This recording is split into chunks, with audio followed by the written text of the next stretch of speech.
The forest was supposed to be empty, no houses, no roads, no witnesses, but somewhere between the trees, 3 people walked into the wilderness and never came back. One disappeared after leaving behind a camera that captured something no one could explain. Another vanished from a trail that was searched for days, even though the forest seemed to offer nowhere to hide. And the third, the last person to see him alive, claimed he had been following something deep into the woods, something that was not supposed to be there. Their belongings were found. Their footprints were found. In some cases, even their final words were recorded. But the people themselves, gone. No bodies, no clear explanation, just forests that remained silent. Tonight we are going deep into 3 chilling stories of people who disappeared among the trees. And by the time we reach the final story, you may never look at a quiet forest the same way again, because sometimes the most terrifying thing in the woods is not what you see, it is what sees you first. Story 1. The SOS sign in the forest. In July 1989, 2 hikers were lost on Mount Asahi in Japan. They had been wandering through the vast wilderness of Daisetsuzan National Park. The mountain was remote, the forest was dense, and in some areas, the trees stretched for miles without a single road or building in sight. The 2 hikers had no idea where they were. They were lost, and they were running out of options. Then, from the air, rescuers noticed something strange. A massive SOS sign. It had been built from fallen birch logs. The letters were enormous, large enough to be seen from above.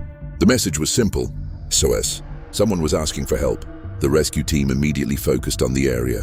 They assumed the 2 missing hikers had somehow managed to construct the sign. But there was a problem. The 2 hikers had not built it.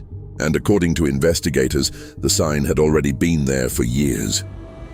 That discovery changed everything, because if the 2 hikers had not created the SOS message, then who had?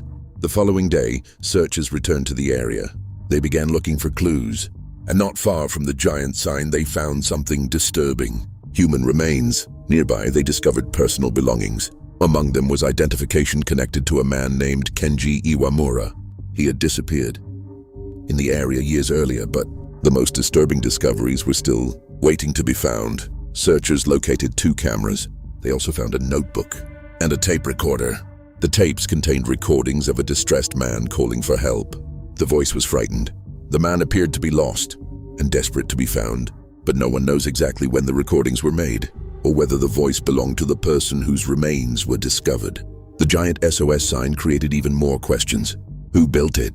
When was it built? And why? Was it created by someone who was injured and trapped in the forest? Did they build it hoping that an aircraft would eventually pass overhead?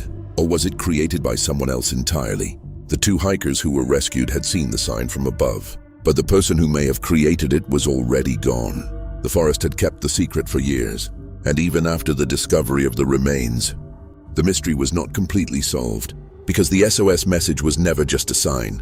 It was a final attempt to be seen, a message sent into the sky from somewhere deep inside a forest. And somewhere in that wilderness, a person had once realized something terrifying. They were alone. No one knew where they were. No one was coming. So they gathered fallen trees and built the largest message they could. SOS, a desperate cry for help. But whoever created it never lived to explain why. And that is what makes the case so disturbing. Because when the rescuers finally found the message, the person who had written it was already missing. The forest had received the message, but it had kept the sender.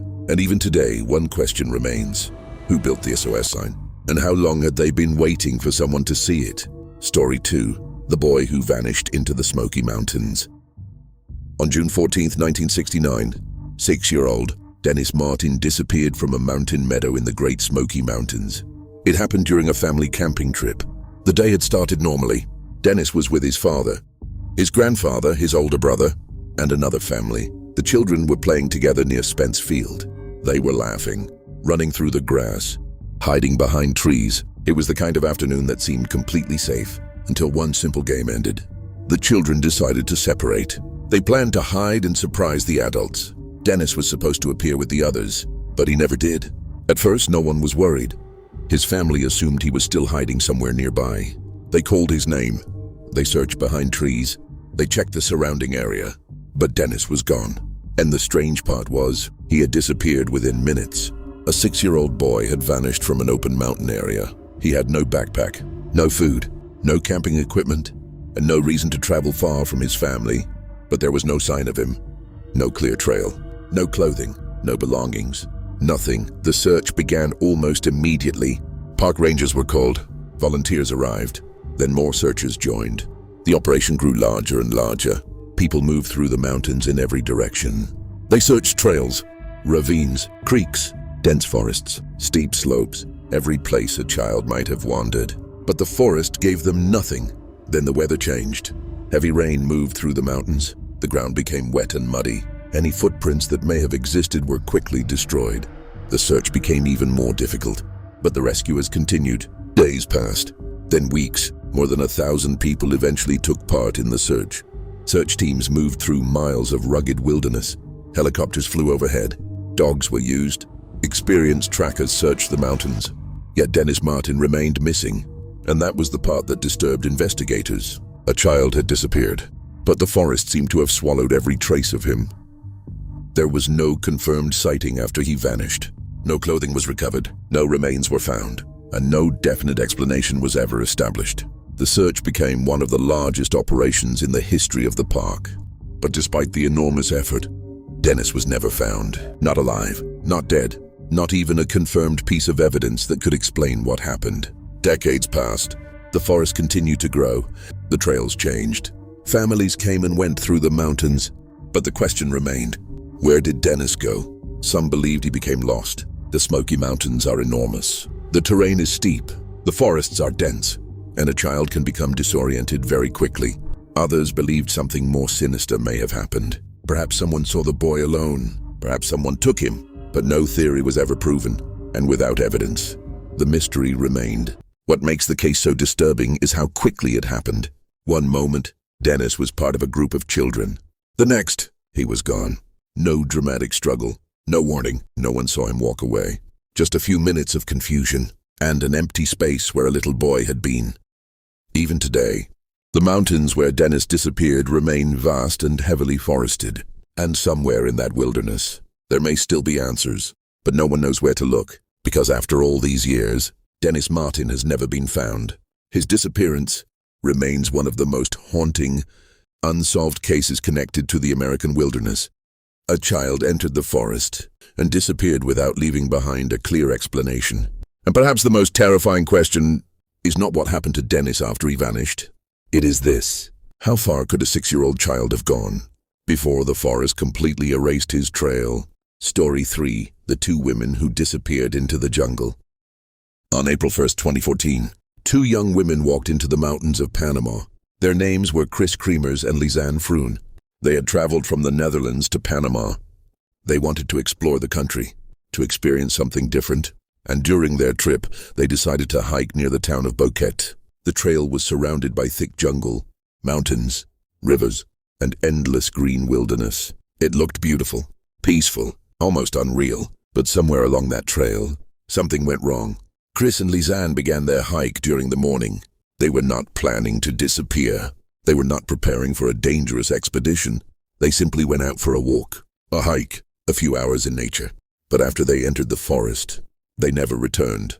At first, people assumed they had simply lost their way. The jungle was enormous, the terrain was difficult, and the trail eventually became less clear. But as the hours passed, the situation became more serious. The 2 women did not come back. Their phones were not answered, and no one knew exactly where they were. A search operation began. People moved through the area looking for any sign of them, but nothing was found. No clear trail, no confirmed sighting, no explanation. Then, something happened. On April 6th, one of their phones was turned on. The phone was used to make an emergency call, but the call did not connect properly. The signal was weak, and the situation became even more confusing. The emergency calls continued. Again and again, the phones were being used, but there was no conversation, no clear message, no explanation of what had happened. Just attempts to contact emergency services, and then silence. Investigators later discovered that the phones had been repeatedly turned on, sometimes only for a short time, sometimes for longer. The battery levels slowly began to drop. Someone was trying to use them, but who? And why could they not call for help successfully? The jungle was vast, the terrain was dangerous, and somewhere beyond the known trail, 2 women were missing. Days passed. Then more evidence began to appear. A backpack was discovered near a river. Inside were personal belongings, phones, money, passports, and other items. The backpack appeared to have survived the environment, but Chris and Lisanne were still gone. Then investigators examined the cameras. The cameras contained photographs taken during the hike. The early pictures appeared normal. The women were smiling. They were enjoying their journey. The photographs showed a peaceful day, a normal adventure. But later, the images became much more disturbing. A series of photographs had been taken in darkness. Not one, not two, many. The images showed almost nothing clearly. Darkness, trees, rock, and strange shapes. It appeared that someone had been using the camera during the night. But no one knows exactly why. Were the women trying to see where they were? Were they attempting to signal someone? Were they documenting their surroundings? Or were the photographs taken for an entirely different reason? That question has never been fully answered. Then came the most disturbing discovery. Human remains were eventually found in the area. Evidence connected to Chris and Lisanne was recovered. But the circumstances surrounding their final days remained unclear. The jungle had provided fragments, but not the complete story. There was no simple explanation that answered every question. No clear witness who saw exactly what happened. No final message explaining where they were. And no definite answer about how their last hours unfolded. The case created countless theories. Some believe the women became lost. Perhaps they accidentally went beyond the trail. Perhaps one of them was injured, and the other stayed behind to help. The jungle is dangerous. The terrain is steep. Rivers can become powerful, and even experienced hikers can become trapped. But other people believe the evidence raises deeper questions. Why were the emergency calls made over such a long period? Why were the night photographs taken? What happened after the women crossed beyond the familiar part of the trail? And why were some details of their final days impossible to reconstruct? The answers may be somewhere in the jungle, but the jungle does not speak. It keeps everything. Footprints disappear. Rain washes away trails. Rivers move objects miles from where they were originally left. And dense vegetation can hide almost anything. That is what makes this case so terrifying. Because Chris and Lisanne did not disappear in some unknown, unexplored world. They walked into a place that people had visited before. They had phones. They had cameras.